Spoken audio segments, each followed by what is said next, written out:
My name is Lisa and I live in San Diego, California. I need to share something that happened recently in my home. It all started when we decided to renovate our balcony.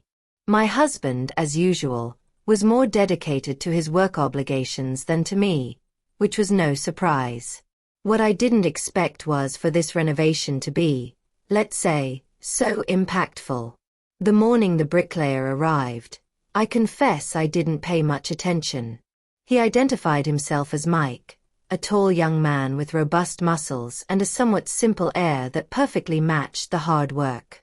He had an uncomplicated smile, the kind that makes you smile involuntarily. "Good morning, Mrs. Lisa. Ready to see this balcony get a new life?" he asked, organizing his tools. I responded with a shy smile.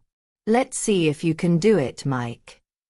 While he was busy with the work, I tried to focus on my household chores, but it was impossible not to notice the sound of the hammer and his presence outside. Every now and then, I would glance out the window. He seemed so absorbed in what he was doing, his movements precise and sure, that it was almost fascinating. After a while, he went into the kitchen to get some water. "It's really hot today, don't you think?" he said, wiping his wet forehead. I handed him the glass and, when I touched his hands, I felt an unexpected chill. He noticed and smiled wryly, as if he was aware of the effect he was having. "I think it's going to get even hotter, Mrs. Lisa," he said, fixing me with a piercing gaze. The conversations began to take a different turn from that. He always found a way to compliment my decorating skills or my care for the house. It was discreet, but enough to make my heart race. One of those days, while I was tending to the plants on the balcony, he came to measure a piece of wood and stood very close. "It's all about adjusting it well, you know? Everything has to fit together to work." He spoke, keeping his eyes on mine. At that moment, my breath caught. It was just an ordinary sentence, but his tone. That night, lying next to my husband, who was already sleeping soundly, I couldn't get Mike out of my thoughts. It wasn't just the way he looked at me, but the feeling he made me feel. It was as if, after so long, I was rediscovering my aliveness. The next day, Mike showed up earlier than usual, carrying his tools with an easy confidence that seemed inherent to him. "Ready for another day, Mrs. Lisa?" he asked, adjusting the tape measure on his tool belt. I laughed, trying to hide how my mind was still stuck on the reflections of the night before. While he was busy with his work, I approached him under the pretense of arranging some things on the balcony. "It's looking impressive, huh, Mike? It almost seems like you have a gift for this." He looked up, giving me a look that was more personal than professional. When you put your mind to what you do, the result is always better, isn't it? And it's hard not to put your mind to it in such a nice place, with an owner like that. I felt my face flush. "But Mike, you sound like someone who's skilled not only with tools, but also with words." He laughed, adjusting a board, and replied, "I do my best, Mrs. Lisa. But you know, they say that those with manual dexterity can solve any situation." Heat rose up my spine and I tried to hide it, fiddling with a plant. It was hard to ignore his tone of voice, which sounded casual but carried a palpable tension. Mike seemed to be pushing the limits, as if he knew exactly how far he could go. Later, he asked for my assistance once more. "Can you hold this end for me?"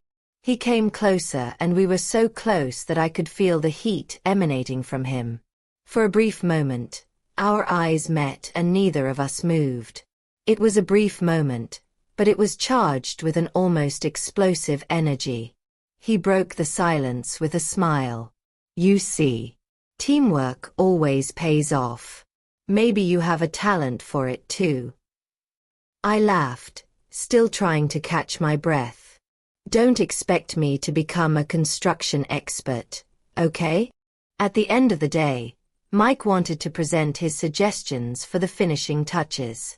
My husband, as usual, was too busy to be interested. We stood on the balcony, just the two of us. He showed us the sketches, but he seemed more interested in me than in them. Did you know there's a special technique for finishing wood? It's all about patience and precision, he said, running his fingers over a wooden surface. The way he spoke made it all the more insinuating. I moved closer, supporting myself with my arms. And do you always give it your all, Mike?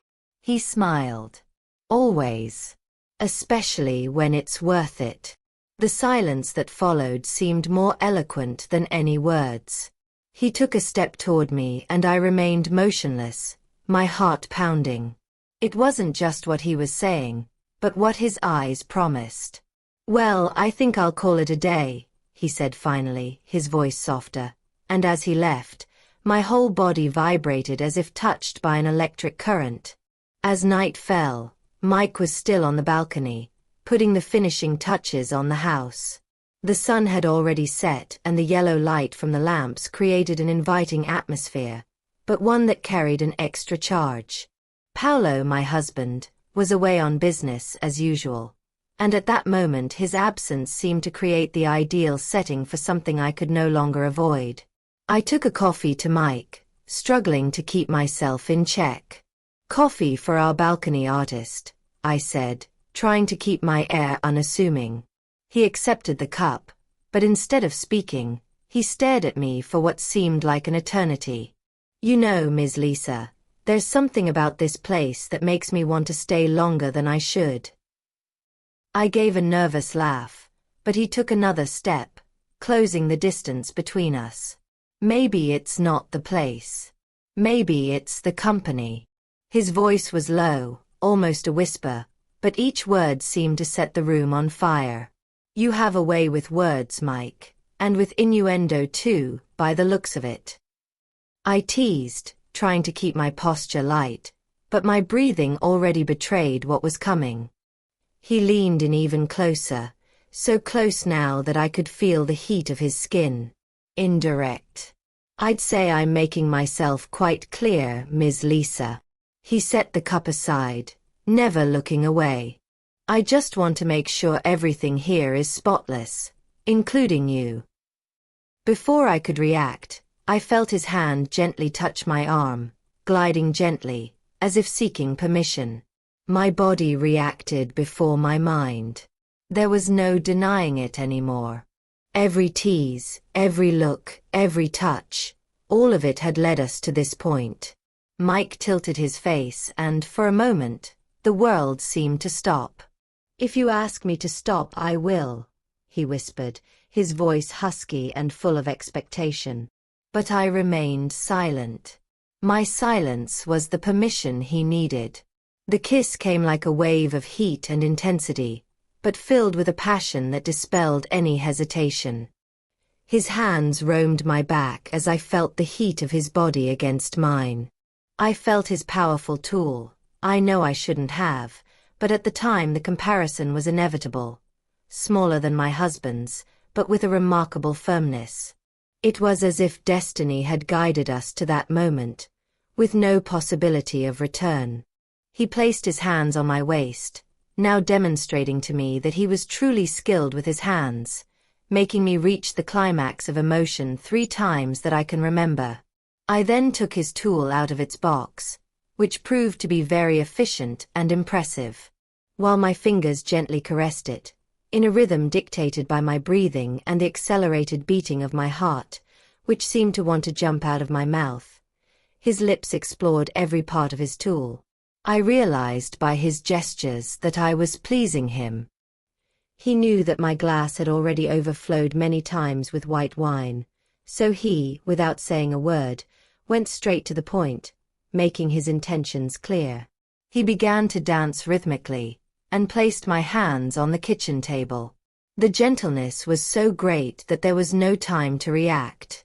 Without my explicit consent, he began to repair the back door with his main tool. One of his hands held my shoulders and the other slid gently through my hair, tenderly but with determination. I had never experienced such a repair on the back door before, at least not until that moment. When his tool touched the back door, my breathing changed and I let out a cry of excitement. After all, that dance was something totally new to me. I forgot that Mike was a bricklayer and that his work was rustic, and that was how he continued with the work on the back door of my little house. I tried to move away from that dance, but he held me firmly, showing that he was in control. That was when he enjoyed the white wine. I also let my white wine overflow for a few moments. In those moments, all that existed was him and me, immersed in something that seemed impossible to contain. He was determined, but at the same time attentive, as if he wanted to savor every detail. The balcony, the space he had helped transform, now seemed like the perfect setting for that moment. When we finally parted, we were both out of breath. He held my face between his hands, looking at me with that smile that seemed to promise endless possibilities. "I think this balcony got more than a makeover today," I laughed, still breathing raggedly. "You're a risk-taker, Mike," he replied. "I just do what needs to be done, Mrs. Lisa." That night, after he left, I sat on the balcony, savoring a last cup of coffee. The night breeze brought a freshness that seemed to renew something deep inside me. Paolo would still be gone for a few days, but something told me that his absence would be the least of my dilemmas. Mike had finished the job, but what he left behind was much more than a renovated balcony. It was a version of myself that I thought had been lost to time.